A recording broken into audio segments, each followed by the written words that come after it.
पूर्व वर्षर परंपरा रक्षा करी श्री जगन्नाथ सेना पक्षरु आवाहक प्रियदर्शन पट्टनायक नेतृत्व में शुक्रवार दिन रथखड़ा रे 3 रथर निर्माणकारी सेवक मानकु संबोधन करा जायछि। विश्व प्रसिद्ध रथयात्रा रे अन्यून 20 लाख भक्तों जोगदेवार संभावना रही।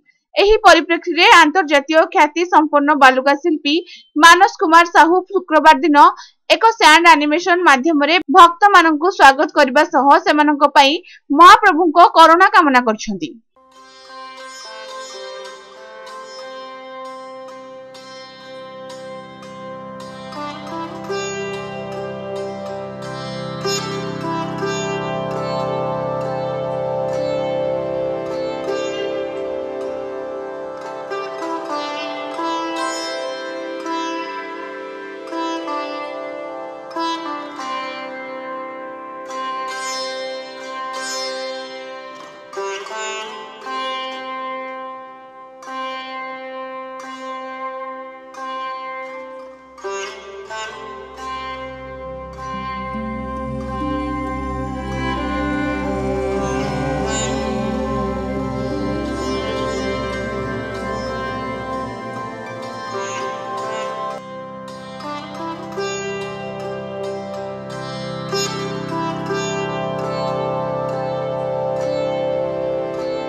नमस्कार, जय जगन्नाथ। मु सैंड आर्टिस्ट मानस कुमार साहू आपण मानू रथ यात्रार अनेक अनेक शुभेच्छा और अभिनंदन जनाऊँगी। आम गोटे सैंड एनिमेशन फिल्म प्रस्तुत कर महाप्रभु जगन्नाथ रथ यात्रा उपर। अनेक लोक लक्ष लक्ष लोक जो मैंने महाप्रभु जगन्नाथ भल पाती से माने आखि बिछे बसी था महाप्रभु को केमती रथ उपर टिके दर्शन पाइबे। सेहीपरि देवता माने मध्य महाप्रभु को गोटे झलक देखियापाई आखि बिछे बसी था महाप्रभु किपरि आसिबे रथ उपरे एवं महाप्रभु को रथ उपरे रथारूढ़ जगन्नाथ को दर्शन करेंगे।